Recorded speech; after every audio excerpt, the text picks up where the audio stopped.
Hello, everybody. Welcome to another episode of Father Talks. I am your host, Mike D. I am here with very special guest, Sean Dawson. Sean is a husband, father of two, tech leader, exploring the journey of raising boys in today's world. He is also the host of the podcast Raising Men.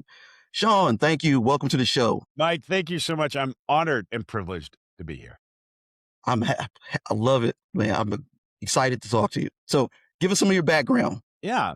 So, as you mentioned, I'm a tech entrepreneur. I had kids kind of late. My son was born when I was 45, and so it was interesting. There's a tension there. That's a good thing in the sense that I'm a lot more financially established, and so it was less of a financial shock, although not that much less.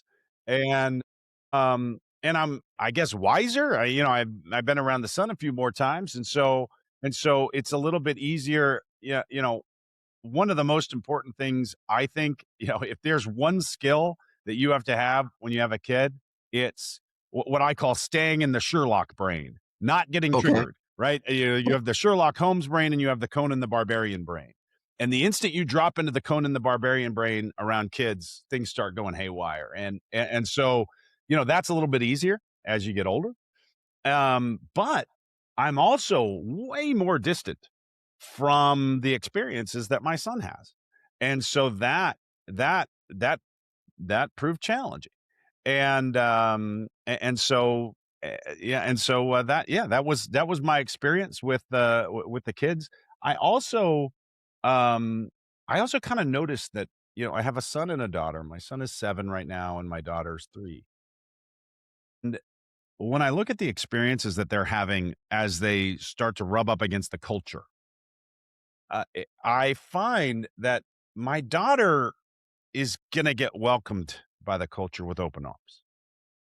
She is going to fit seamlessly, and they're gonna love her. She's gonna crush it. But my son, it's like he's swimming upstream. It's like the world is kind of beating him up to force him to act against his nature. And it's my job to make sure that he has the capabilities and the skills and the wherewithal to thrive in the culture in the society that he graduates into. And what I was realizing is that the way that I was brought up, the world is so unbelievably totally different. Oh, yeah. Oh, My yeah. reflexes are maladaptive to our modern society. And my boy needs different skills than the ones that I had. And That is a so, fact. and the challenges that he's facing with the way that social media and online gambling and gaming and all these things have of rewiring our brains or taking advantages of our neural weaknesses, it's scary, and I better get it figured out. And for some reason I decided that actually, it's not for some reason, I decided to do that publicly on a podcast and figure it out. And the reason I decided to do that is because I don't think men talk enough, man. I don't think we No, talk to our and fellow brethren. We don't have a brotherhood the way the women do, and we need more of it. and we keep everything inside. Like you were telling me earlier about your buddy, and actually, I'd like for you to kind of go back through that if you don't mind. Be happy to. Right. Yeah, yeah. It's just listening to that, and I was thinking about it while you were telling me. Who do I talk to when I'm having real personal issues? I do not tell my guy friends any of my personal shit. If it's something I need to I joke off. That's one thing, but when it's serious stuff, I I kind of keep to myself. Yeah. So, Yeah, it's go ahead, like tell us you that have this story. facade Yeah. that you're presenting to the world. Nobody gets in the walls, and everyone outside the walls sees the castle. They don't know what's going on inside the castle, and they see that castle, and you're focused on making sure that that castle looks as strong as possible. But that's not actually strength. We think that that's strength, and we think that that's masculinity, but it's actually, especially in our modern world, it's brittleness. It's like, Yeah. imagine the metaphor I like to think about with that is it is like a castle, and if you're so focused on the strength of the castle, then and you need to design the castle, then you're gonna shrink the castle walls down as small as possible, and you're gonna make those walls as thick as possible and as tall as possible, and you just want it to be impregnable. Right. And if that's what you're focused on, but that's the wrong thing to focus on, especially now, maybe that was the right thing to focus on, I don't know, even 20 Right. years ago, 20 years ago. right? Yeah. But now what you need to be focused on is not how strong the walls are and how tall the walls are and how impregnable your fortress is, but how large is the community inside? How how how how big is the village that you're Right. able to make thrive? That's what we should be focused on. But men don't have that. And that's the thing, is, we don't have a group of guys that we sit around with, you know, I mean, we might sit around, have a couple beers, bitching about our sports team, hey, I got into it with the wife, but it's never any serious, conversations that might prevent, I don't know, maybe one of us has got a drinking problem and we need some help, but we're not telling anybody, Yeah. you know? The story that you referred to before Yeah. is part of my motivation for even for deciding to go through this journey, this learning journey publicly, is that I had my best friend from middle school came to me, and I was the best man at his wedding. We were roommates in college. We, very, very close all through our entire lives. And he calls me and he says, I gotta talk to you about something. I go, oh man, as long as you're not calling to tell me you and your wife are getting a divorce, we're in good shape. And he was quiet. Yeah. And like they met in college, they've been together for 25 years. It was like, I don't know, inconceivable that that could happen. And he's just quiet. I was like, oh no.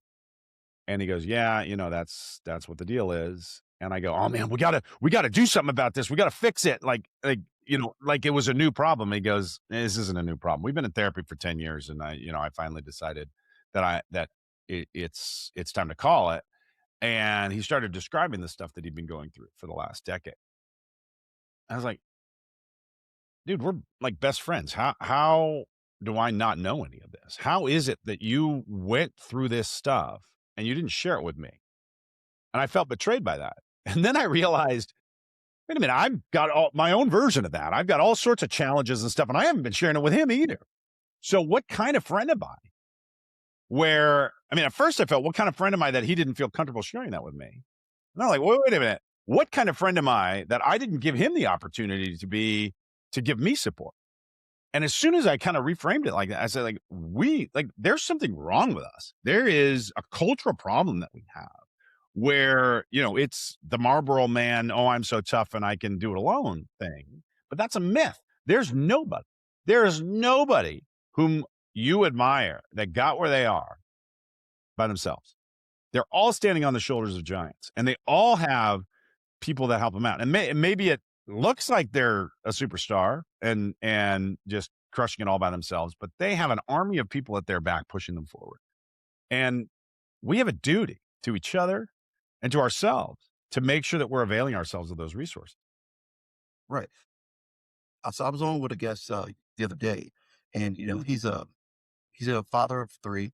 They're all girls and everything, and he kind of pointed out the same situation that he there's no community for men for us to sit and just lean on each other for anything. Yeah. And his big thing is that, listen, even if I can get one man to understand, or if I can help one guy, then you know what, this has been worth it.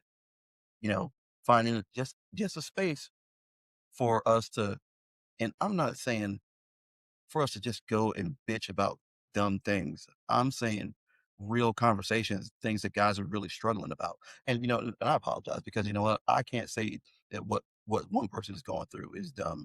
You know, what might be something simple to me could be something serious to somebody else. So excuse me for that.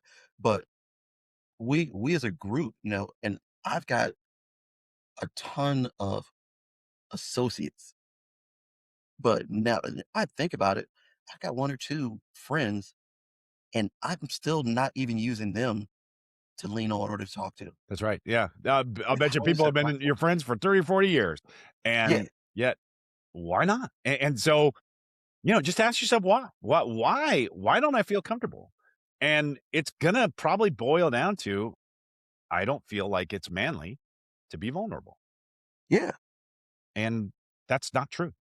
yeah, and Another metaphor that I like to use is who's who's more masculine or who's a better boxer? The guy who has an impenetrable block that, just stands like this the whole time and, you're wailing on him, you're not getting through, or Rocky Balboa, the guy who can yeah, just get pummeled, just constantly bang, bang, just knocked to the ground repeatedly and then still gets back up and still right, fights, right? Who's the better boxer? Who's more masculine? And yeah, oh, it's the guy who can take a punch, man. yeah, And so it's and strength without brittleness. right. I just and again, I've come a long way, and I tell everybody, listen, man, I am a work in progress. Uh, still getting in touch with my emotional side because I've never been allowed to express any emotion either than I'm happy or I'm mad, happy or mad. Mhm. There has never really been any room for anything else. That's right. I'm either in a good mood or I'm in a bad mood. Yeah. If I'm outside working, oh, dad's in the mood. No, I'm just out in the yard working, not doing anything. But like with my sons, for instance, okay, I don't cry. And I tell everybody this every episode. I don't cry. Haven't 20 years. But I realized what a problem that was, you know, and how it affected me emotionally. And I did not want that same stigma put on my boys. You know, however you guys need to express yourself, I am not here to judge you, but this is what you need to do to express yourself. So be it. I got you. I'm here. You know, and I just, as a society, we boys aren't allowed to have any emotion, or they're not allowed to have any excess emotion. Whereas girls are allowed to run the gambit, and people are like, hey, well, she's a girl, it's okay. That's right. Yeah. Yeah. I'm not saying boys should be in the classroom turning over desks and shit, but No, yeah, and that's right, and that's because girls tend to express their emotions in society acceptable ways, and yeah, boys, the ways that they express their emotions, I mean, like, even roughhousing, right? 2 boys, like, fighting on the ground, rolling around, and beating the crap out of each other, like wrestling, that is something that a teacher is gonna come in and stop. And the girl version of that, she just lets happen. Just yeah, because it doesn't seem as violent, right? But, that's the way that the boys have to get through it. And so we yeah, need and a I mean, as you mentioned, we need a safe place where we can do that stuff. yeah, And it used to be the case that we had institutions in our lives that we would go to by default. We had churches, we had, sports leagues, and we had all those yeah, things. And those institutions, because of societal pressures, are starting to crumble, or they've been crumbling, and so they're just not there anymore. We don't go there by default, yeah, and that well, is a problem in the sense that the institutions are gone, and so, all right, well, how do we get community? How do we get brotherhood?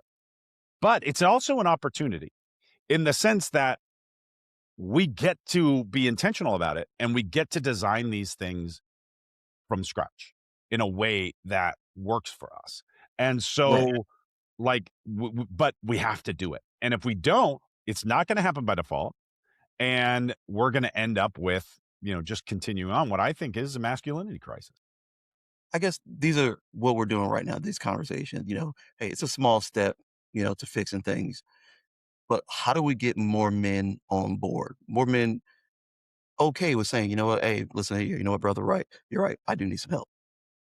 How do we make them understand that it is okay to talk to that fellow, that guy next to you, friend that you've been with, you've known 20 some odd years. If you would have sat me down, so I started the Raising Men project a little while ago. If you would have sat me down, I mean, even now, if you nail me down and you go, why are you doing this? You have a technology job, you have a bunch of other stuff, you have small kids, like, it's a lot of time, it costs money.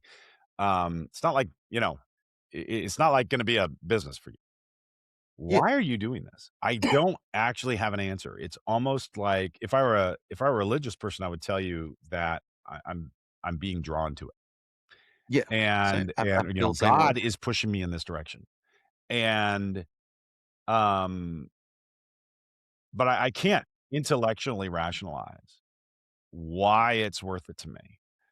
Um, but, I when I started on the journey, because I didn't have that intellectual justification, I had a very difficult time. I didn't share it with anybody. I didn't even share it with my own wife. Right. And by the way, that's pathological. Don't do what I did. But I find it very difficult to open up and share things that are meaningful to me and important to me. So if something is really important to me, I tend to button up about it because I'm afraid of being shamed. I'm afraid of it falling flat. I'm afraid of something that's a stupid idea. And so I just keep it inside. And then I want the results to speak for themselves. And that feels like a virtuous stoic thing to do. Oh, I don't talk about what I'm going to do. I talk about what I've done. That is virtuous. By the same token, I'm now not letting people support me. And what I discovered as soon as I started opening up about it, I said, by the way, I'm doing this podcast. People light it up. People, the reaction that I got from people was bolstering. It absolutely put wind at my back. And I mean, people were like, "That's amazing. I can't believe you're doing that. Thank you so much for that." Like, the world needs more of that. And it just absolutely propelled me forward. And that's the thing that we all have to there is risk in opening up. And but the reward in opening up is enormous. And the risk reward benefit, like the way that math plays out is way on the side, the expected value way on the side of the benefit. Because the risk is actually, okay, someone might ridicule you or might be silly and okay, fine. That's actually going to happen maybe 2% of the time. The other 98% of the time, you're gonna get someone who is, "Oh, well, let me introduce you to so and so, and they can help you," and all of that stuff. You're gonna get somebody who's just, like, thrilled you're doing the thing.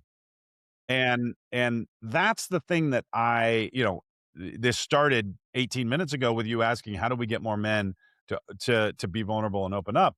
And the answer is that r they need to recognize that dude, when you start doing this, you're going to find it's going to open up avenues that you don't even realize.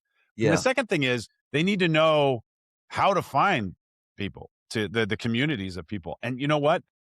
It feels like there's nothing out there, but that's not true. There are men's groups in every city.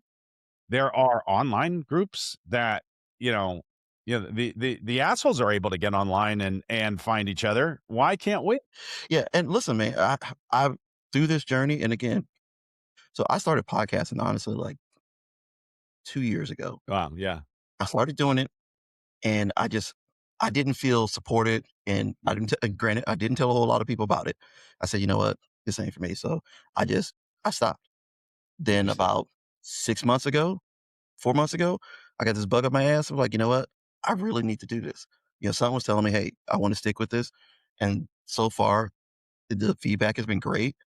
The men that I've come across have been astronomical. We've had so many conversations that I needed 20 years ago.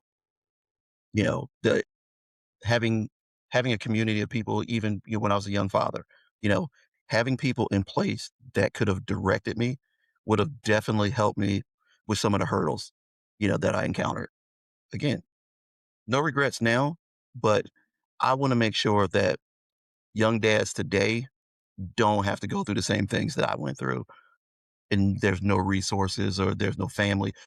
Whatever the situation is, I want to make sure that there is somebody there for guys like you and I, guys like my son, guys like, my son's buddy, that there are resources there for us to have these conversations. And again, no matter how you feel, and again, it's tough for me to express my emotions to people. And now I'm going to put this on the internet for other people to judge, Well, and I'll tell so you, 2 years ago was probably a tough time to have a masculinity podcast. Yeah, Um, the social conversation around masculinity was way worse than it is today. And I think now there's more of a recognition that, okay, boys are in crisis. And the way that we've been thinking about it in this zero sum game where, okay, we need to take away from the boys to give to the girls, that's not effective, right? no, That's not not at going all. to be, leading us to a bunch of dark places. And that means that, if that's the only message, if the only message is masculinity is evil, and we should suppress it, then our boys are going to turn to people who tell them evil is okay and it's Yeah, actually a virtue. And that's what right. happened. And there weren't a whole lot of voices. I mean, you had to come out and you had to have a really tough, thick skin to come out and start talking in favor of masculinity. And that radicalized a bunch of people, I think. And so, as Yeah, a result, the conversation was this dichotomy of people on one hand saying that masculinity was evil and needs to be suppressed, but on the other hand saying that no, no, no, no, evil is good and masculinity is about being an asshole, embrace it. And then there was nothing in the middle. There was nothing that is actually a vision, an aspirational vision of healthy masculinity.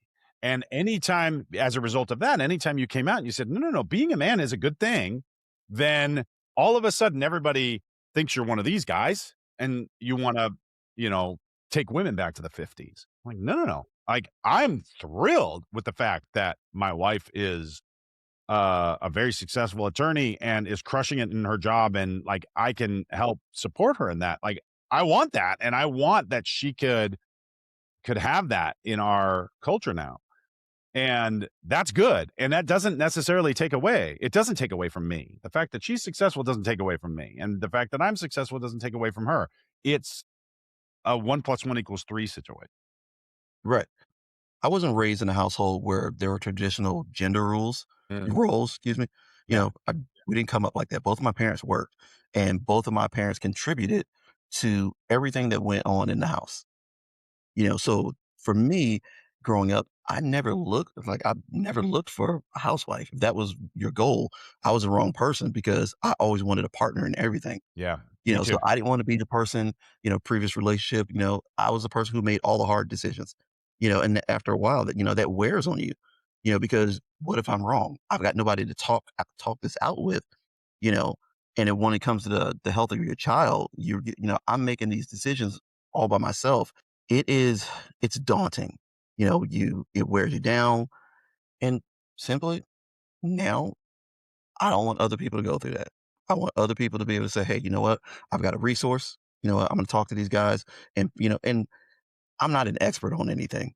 You know, I've got some lived experiences that I'd like to share with other people, and you can take the information and kind of hopefully mold it to your situation. That's Maybe it could right. help you Yeah. somehow. I think that a lot of people I mean, many more people just need to tell their stories. Like, here's what I went Yeah, through. That's, there's this sort of tendency to kind of feel like you have to be instructional. Like, oh, well, here's what I learned through, and here's the lessons I learned from that. And so you should do X, Y, and Z. That third thing isn't necessary. Like, here's what I went through, and here's the lessons I learned. You know, uh, learn from my experience. And that might mean that you do something different than me. That might mean that you do the same thing I did, but with some awareness of the drawbacks. Whatever it is, man. Like, use that to inform what you end up doing. And by the way, we're not having the dialogue. If you're not telling me, and it has to happen organically. If you're not telling me, man, I dealt with this situation the other day where the kid did this, and this is how I dealt with it. What do you think? And get feedback and or talk to your buddy who has older kids than you. And man, when did you start, getting them into sports and that sort of thing? It's just not you're just going it along. And by the way, that's just not a recipe for the maximal amount of success. so I got a buddy. Similar, his kids don't do sports. They don't do, they don't participate in a whole lot of anything. He's been trying to get him to get out and do more. But this is where him and his wife get into it because He wants them out in the world, being kids.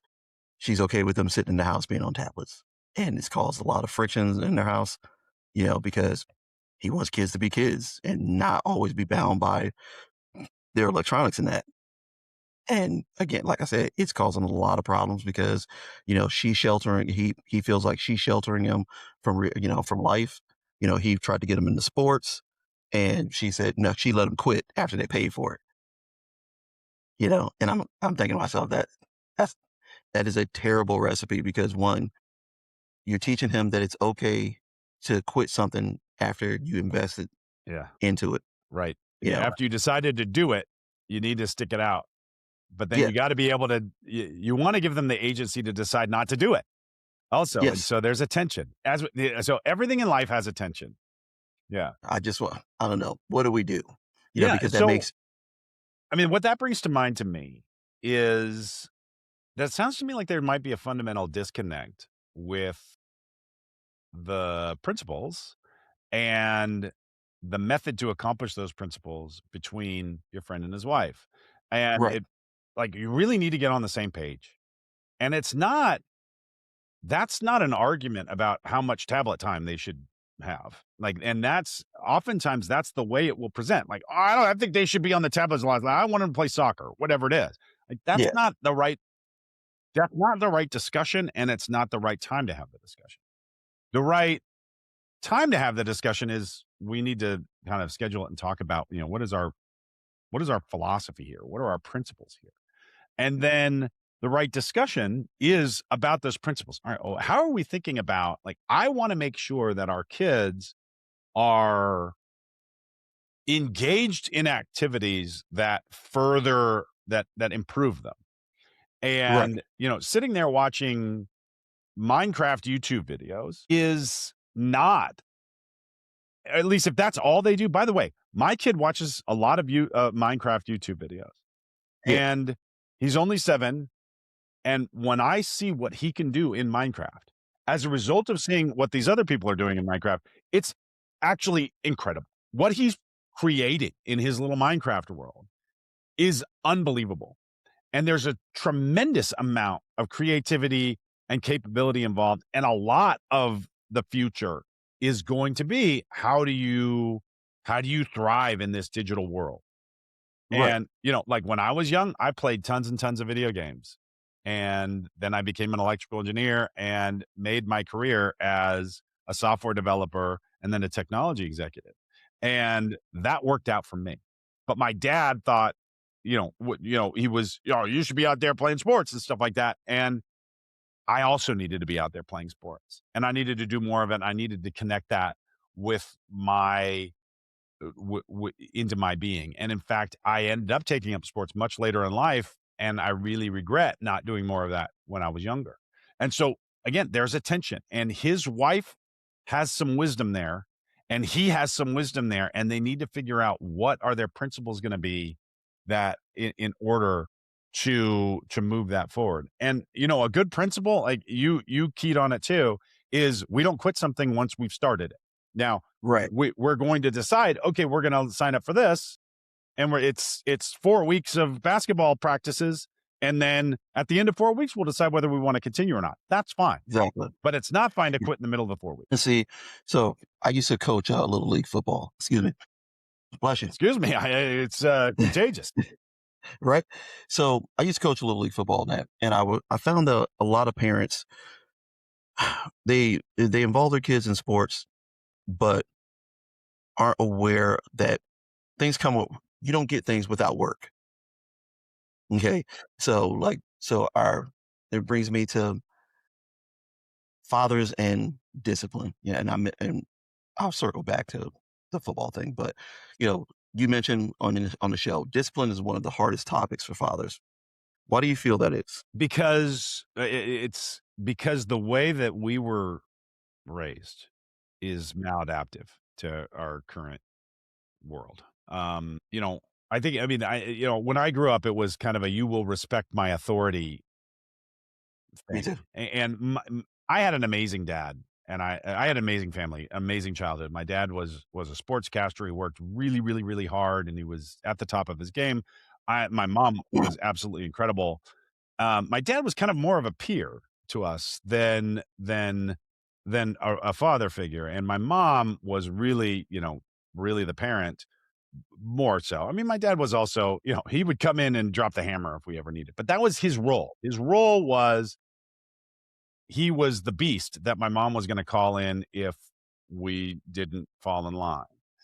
And that was what I grew up with. And that is not gonna work now. I mean, that is Right, not going to create an excellent man. And so I can't just be the one. I have to cultivate a relationship with my boy. I have to have a connection with my boy. And it is, if all you're doing is you will respect my authority, then that connection, you're destroying the connection in order to get compliance. Compliance is not, you want to be able to get them to do what you want them to do because they're motivated to do it, because of the sum of all forces, not because, out of fear or out of just compliance. And so and that's I the will game. That's the yeah, tension there. and see, I will tell you that I've learned that it cannot be on dad solely to be the disciplinarian, and that is No in question. large part because and I've seen it with my own kids. My kids are a little bit older, but that's that's how they see me. So when dad comes in the house, everybody straightens up because nobody wants to get yelled at. Because every time they get in trouble or they do something that mom doesn't like, hey, well, guess what? I'm gonna call your dad. Yeah. Your Yeah. dad's gonna fix it. And so now that's all my kids see is the person that is gonna straighten them up. He's gonna yell, who's gonna, pitch a bitch, because you guys aren't doing what you're supposed to. Instead of us being on the same page and both of us, making these decisions together or, playing the good cop, bad cop, we reverse the roles sometimes. It shouldn't just be the man because again, kids have a tendency to see their dad as just the angry punisher, you know? So that is something I would like to see more men. I'm not saying that dad shouldn't step up when kids get out of control, but I want to see more people sharing the parenting responsibility, when it comes to disciplining our kids. No question about that. Yeah, and that requires, I mean, that again, that requires, an agreement with your wife or your partner or whoever it is. Even if you're not married anymore, you guys are co-parenting, right? So here's how we're gonna deal with things, and you gotta work together, and you gotta come up with a thing. And by the way, it is not inappropriate for one parent to call in the other one when, like, "Hey, I'm getting dysregulated. I'm getting overwhelmed here. Yeah, I'm gonna call your dad, or I'm gonna call your mom." And then the dad or mom drops the hammer because, hey, you need to step up. We have this thing, um, we have this thing called yes dad or yes ma, where, like, at some point I just need you to be saying yes dad. And so, yeah, like, you're arguing against me, or you're trying to convince me that you don't have to clean up your bowl right now, or whatever it is. Like, Lake, I need you to clean up your bowl. Yes dad. And then he's like, "Yes, dad," and then he'll go do it. He just understands that when, and that's not a, like, I'm gonna beat the crap out of you compliance thing. "Yes, sir. Yes, sir. Yes, sir." And actually it has devolved in that. He'll still say, "Yes, sir. Yes, sir." And it's like, that's not the deal. It's not yes, sir. It's not that. It's yes, dad. You're cooperating with me. We're in cooperation. We have the same goal. We want the same thing. We want to have a clean house, and we want you to be able to do your tablet. So, like, this is the way to do it. And so there's a tension there, and it is hard. But another thing, that brings to mind for me is that you have to balance the disciplinarian with the connector. And that means, number one, that means that I need my wife to step up to be the disciplinarian sometimes, so that I don't always have to do it. But then it also means that I have to outweigh the discipline with connection 9 out of 10 times. And that takes some effort on my side too. I need to go out of my way to sit down with him. Oh, what video you watching here, or what are you doing in the game, or let's shoot some hoops, right?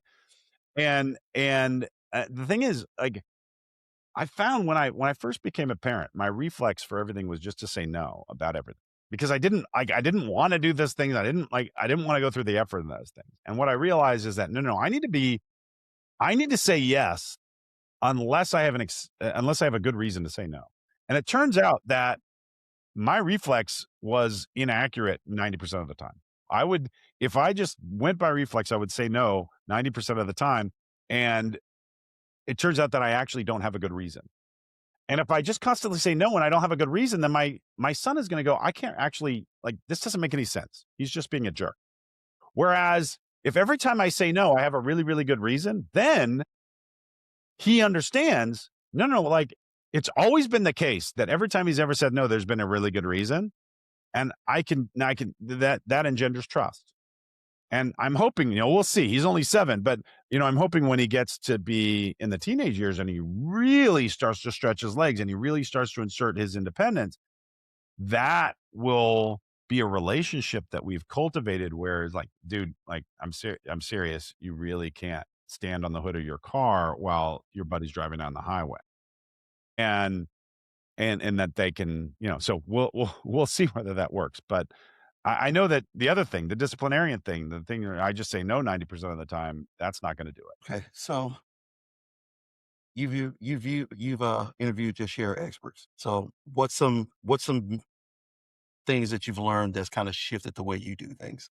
Yeah, I think the most important thing, the most salient thing that I've learned is that 90% of doing the thing, cultivating excellence in your boy, is modeling it in yourself. It's 90% of it. The boy will literally not hear anything you say, but he will see everything you do. Right. And so that's the first step of anything. All of the experts I talk about, and I interviewed an expert yesterday that is a specialist in neurodivergent children. And the very first thing is to fix thyself, right? Concentrate on making sure that you don't. And most of um his therapy and research is around aggression, around dealing with aggression. Well, you can't deal with an aggressive kid if you are dysregulated yourself. And so how do you remain calm in the face of a kid kicking and punching you or screaming at your face or being disrespectful or not doing what you're asked? How do you remain calm? And there you if you if you were to set a rule for yourself where I just don't yell. I'm not Yeah. a yeller. And so, like, well, then, okay, then how would you deal with everything? Right? If you are a yeller today and that's how you deal with things, but you have to recognize yelling is not ever the appropriate way to deal with something. And by the way, that's not what I want to model for my kid, because what yelling is essentially doing is escalating the violence and essentially saying, "Hey, I am." You're physically dominating somebody. That's the sort of the threat there. Yeah. And but that's not the effective way. That's not the right way to get someone to do what you wanted to do. And so if Right. yelling isn't the right thing to do, well, then what am I going to do instead? And it turns out that once you start going down that path, it actually becomes a lot easier. By the way, nobody likes to be yelled at. Nobody likes to yell. Why do we want this as part of our life? All right. So I'm gonna take a bit of personal experience. Okay. So I don't know what it is about the sound of my voice. Okay, growing up, but the minute I ask my kids to do something, hey, you guys get your room cleaned up. Hey, you guys take the trash out. Suddenly, everybody goes deaf. The kids can't hear Okay. those frequencies. Yeah. No. So I come back. I'm like, hey guys, don't forget to take the trash out. Hmm, nobody can hear me. Okay. Third time, I come into the house like a freaking bull in a china shop. Suddenly, everybody wants to get the stuff done.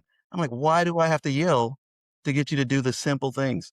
Then everybody's mad because, well, why are you yelling at us? I'm like, bro, I asked you 37 times, politely to do something, and you guys are looking at me like I'm crazy. You know, like, Yeah, the only tool I have to get you to comply is to scream at you. So I'm gonna scream at you. Is that what we want? Yeah, and the thing is, like, you almost just need to get their agreement. What do you want me to do instead, man? Like, Yeah, right now, the only way I can get you to take the trash out is to yell at you. Do you like that? No. Okay, well, what do you want me to do instead? What can I do?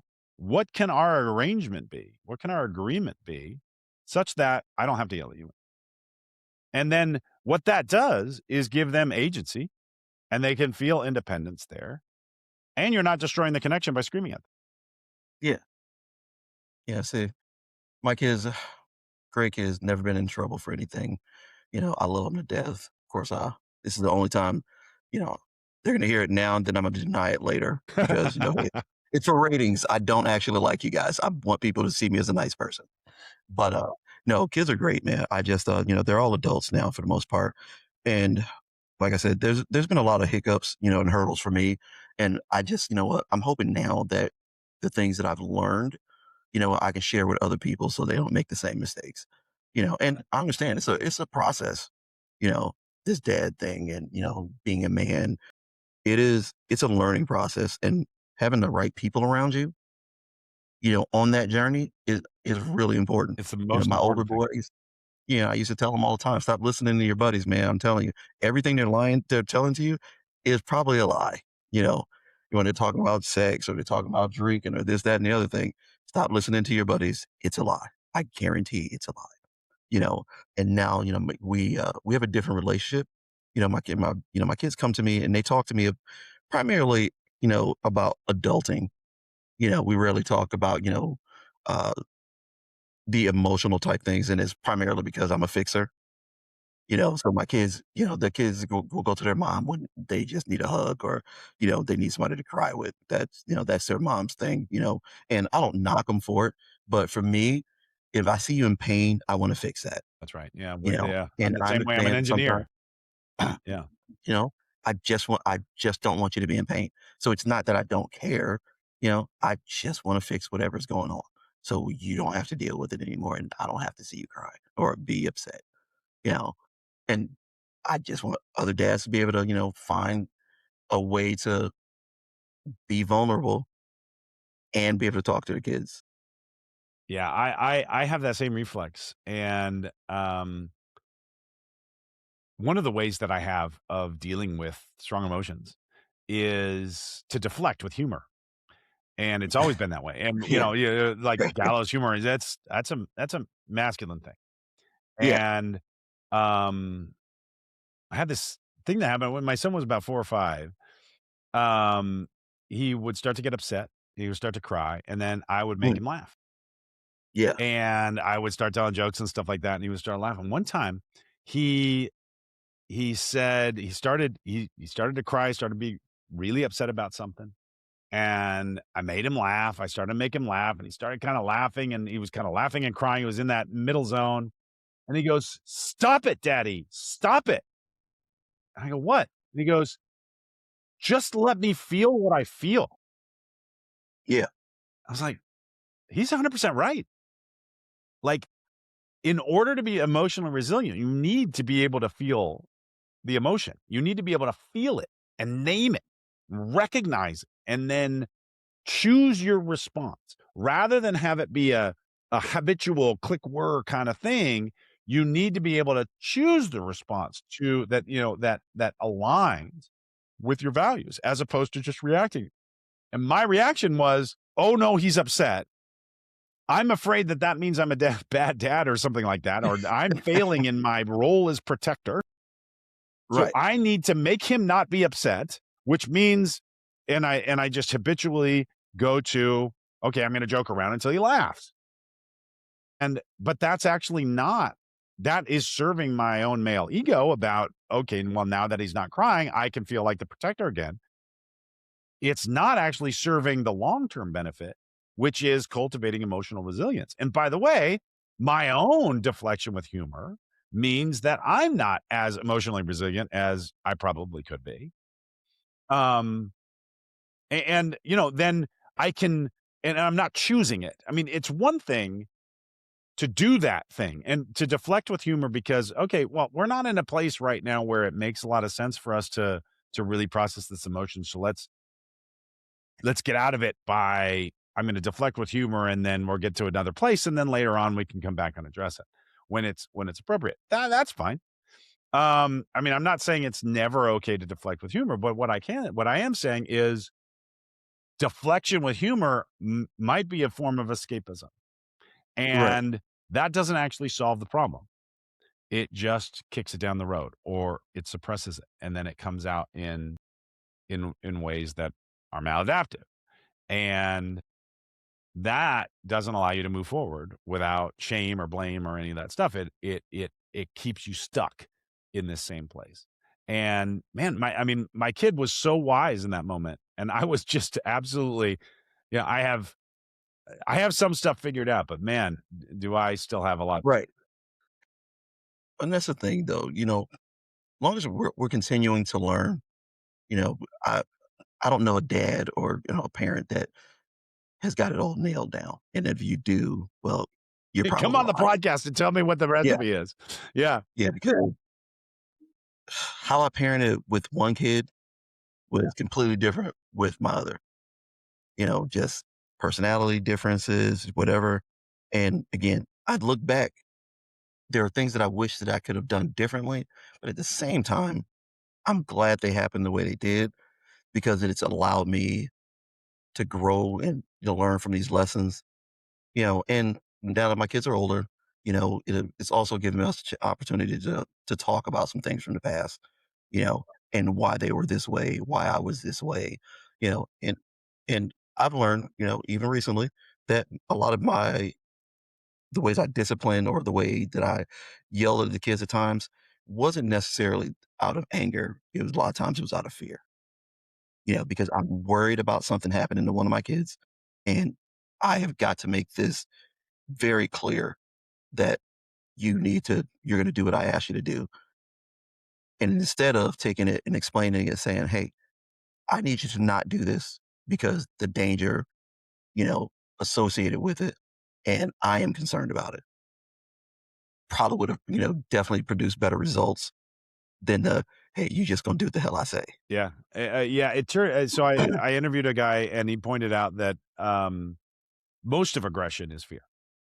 Yeah. And, when you're dealing with aggression from from your kids, oftentimes it's like we assign them capabilities that they just don't have. It's like we think that they're being, um, you know, that this is all planned out and they're trying to manipulate us in ways, and they're not, they don't have those abilities. They're just doing what Correct. feels right to them. And so that aggression, we feel like, oh, well, he must be angry, and this is how he handles anger. And I can't allow him to do that because then he's going to beat up on kids in the schoolyard, and then that's going to make me look like a bad dad. And so Right. then I react out of fear. I'm afraid of being looked at as a bad dad. And so then I respond with aggression. I respond with aggression. And then, but it's not aggression from him, or it's not anger from him. It's fear. So what do Right. you think is going to happen to him if he is being aggressive out of fear, and then I respond with aggression? More fear. So Right. more aggression. And it's a negative spiral. And so if you just recognize, if you just, now, by the way, some aggression is out of anger, but if you give it the benefit of the doubt and you approach it with curiosity, this is what he says, then, and you get down on their level and you move, motion cures emotion is what he says. That he, that, that will trip up that cycle. And if you give it that benefit of the doubt and you don't react, instead you respond, and you ask, what's going on here, and how are you feeling, and why is this happening? Um, Right. then you'll have a much better result. And by the way, it'll keep you regulated, and everybody's happier at the end of it. Outstanding. I like that. All right. So, in closing, anything that you want to tell, something that stands out to you that if you could talk to Sean, well, no, because you just had kids. So, hmm. All right. Another dad, Yeah. you know, what is the one piece of advice or a couple pieces of advice you would give to a dad struggling with his emotion and just learning to be a parent? Yeah, I would say you're a great dad. And the thing is, I think that, we really struggle and all of us want to do the right thing and all of us want to be great dads and all of us want to have the best for our kids. And I think we beat ourselves up a lot about the mistakes that we've made, or man, I should have done this differently, or boy, did I not read enough, or did I not, am I not, am I not pushing it hard enough, or am I pushing too much, or all of those things, and we really agonize. And I think it's worth doing. I mean, definitely agonize and definitely strive, but also give yourself the grace to recognize that the very fact that you're listening to this podcast Right. or that you care at all is the reason you're a great dad. And so let yourself off the hook, man. And do your best and be present. And that's the vast majority of it. Hey, man, ooh, I like that. Ladies and gentlemen, Mr. Sean Dawson, host of the Raising Men podcast. Check him out. Sean, what days are you guys on? We release on Wednesdays, and we're Wednesday. a once a week podcast. Okay. Outstanding. Sean, hey, listen, we have got to have this conversation more often. Maybe get together. I'll come on your show. We'll bring some more guys and just, I don't know, we'll roundtable it and I just would love it. have Yeah, some that's have a some general fantastic idea. Let's conversation. make it happen. Outstanding. Ladies and gentlemen, Sean Dawson, check him out on Wednesdays, Raising Men podcast. Sean, thanks a lot for coming on the show. It's been great. We got to do this again sometime. Thank you, Mike. Thank you. All right.